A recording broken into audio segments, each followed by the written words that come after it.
बिस्मिल्लाहिर्रहमानिर्रहीम। अस्सलाम वालेकुम नाज़रीन। सिर्फ़ तफ़सीलात बताने के लिए मैं आपसे बात कर रहा हूँ और बड़ी हिम्मत जोड़ के मुझे आपसे पहली मर्तबा यानी मुझे कभी भी इतना मुश्किल नहीं हुआ बात करना इस कैमरे को देखकर।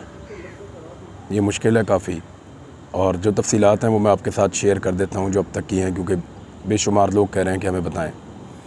इस वक्त मेरा 4 मुख्तलिफ़ लोगों से रब्ता है और उनमें से 3 लोग अरशद भाई की डेड बॉडी के करीब मौजूद हैं।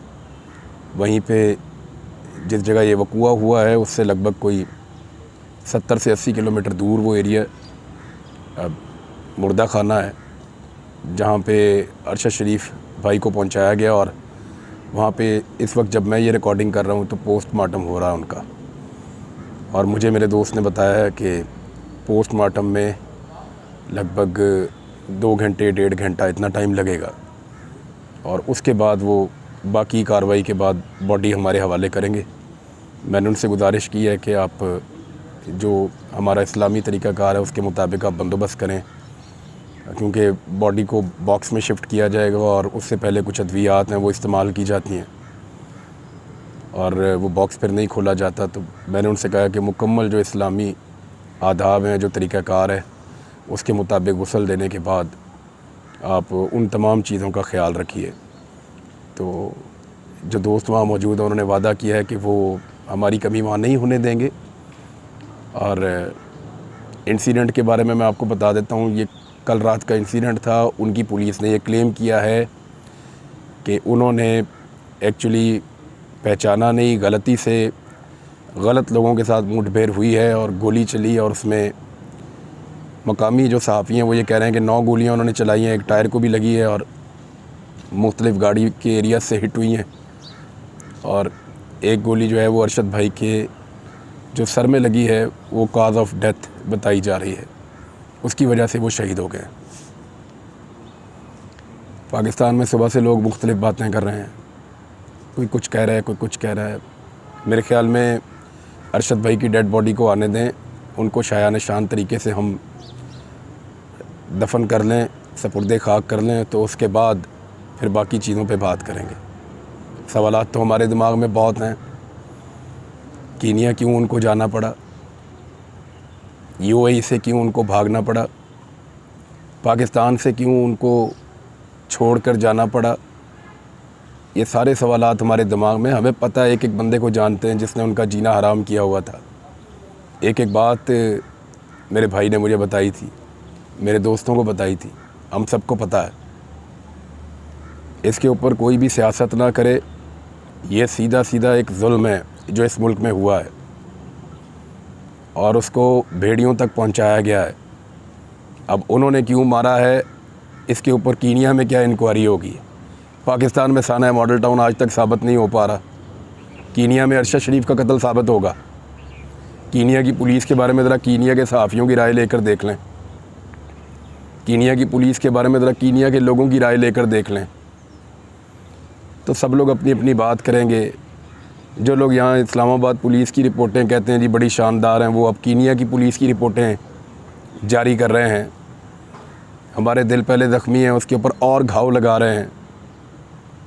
कोई बात नहीं, ये वक्त गुजर जाएगा, लेकिन अरशद अब वापस नहीं आएगा। मैं सिर्फ़ आपको ये कहना चाहता हूँ और इतनी सी बात कहना चाहता हूँ कि हम अरशद शरीफ को डिज़र्व नहीं करते थे। हम 22 करोड़ लोगों में इतनी जुर्रत नहीं थी कि एक सच बोलने वाले आदमी को अपने मुल्क में संभाल लेते।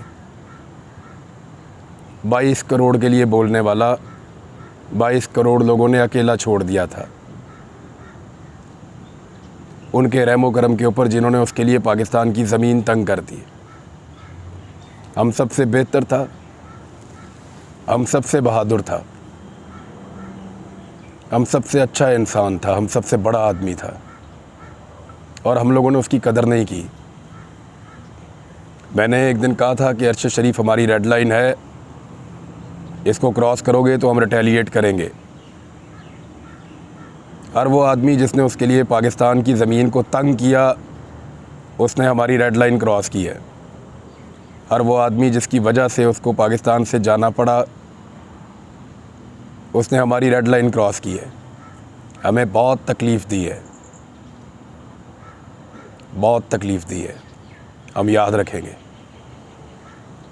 अरशद शरीफ की वालदा का एक ही हुक्म है कि मेरे बेटे को लेकर आओ और शायान शान तरीके से उसको दफन करो। जीते जी आप लोगों ने एक बहादुर और सच्चे आदमी की कदर नहीं की है, हम उसकी कदर नहीं कर सके। उसके जाने पे यहाँ पे लोगों ने मजाक उड़ाने की कोशिश की। जिस मुल्क में वो गया वहाँ पे उसके लिए जीना हराम कर दिया। कौन लोग थे जिन्होंने ये किया, सबको पता है। वहाँ से अगले मुल्क में चला गया। क्या ऐसे ही वहाँ चलते हुए आदमियों को सड़कों पे मार दिया जाता है हादसात में? क्या गोली सिर्फ अरशद शरीफ को ही लगनी थी? बहुत सारे सवालात हैं, हम पूछेंगे। वहाँ के सहाफ़ी, वहाँ के लोग, वो भी कुछ ना कुछ हमें बताएंगे। ऐसे कत्ल छुपा तो नहीं रह जाएगा। और लोग जानते हैं कि ये हालात किसने पैदा किए अरशद शरीफ के लिए, हम सबको इस बात का पता है। मेरी आप सबसे एक गुजारिश है कि अरशद शरीफ की वालदा की ये ख्वाहिश कि मेरे बेटे की तदफीन उसके शायान शान होनी चाहिए, ये ज़रूर पूरी कीजिएगा। मैं यहाँ पे मौजूद हूँ। मैंने कीनिया का वीज़ा भी हासिल किया है, लेकिन मुझे वहाँ दोस्तों ने मना किया है कि आपके आने में और जाने में टाइमिंग मिसमैच हो जाएगी। हम कोशिश कर रहे हैं कि आज रात तक हर हाल में अपनी ज़िम्मेदारी पूरी करें और अरशद भाई की डेड बॉडी को रवाना करें वहाँ से। तो ये कोई 10 घंटे 11 घंटे इसमें लग सकते हैं। तो उम्मीद है कि कल सुबह तक शायद डेड बॉडी पाकिस्तान में पहुंच जाए। तो आप सबसे मेरी ये गुजारिश है कि उसको वो प्रोटोकॉल आप दीजिएगा जो एक हीरो को ज़िंदा कौमें देती हैं। ज़िंदगी में तो हम उसकी कदर नहीं कर सके। सारे सवालों के जवाब दूंगा। ये जितने लोग उछल कूद कर रहे हैं, ये जितने लोग इस मामले के ऊपर सियासत कर रहे हैं, ये जितने लोग इस वक्त हमारे दिलों को छन्नी कर रहे हैं, इन सबको जवाब देंगे, बताएंगे इन सबको। ये भी बताएंगे वो कौन था जिसकी वजह से ये सब कुछ हो रहा है। लेकिन अभी आप सबसे गुजारिश है कि जब अरशद पाकिस्तान पहुँचे तो जब वो पाकिस्तान को छोड़ रहा था तो वो अकेला महसूस कर रहा था,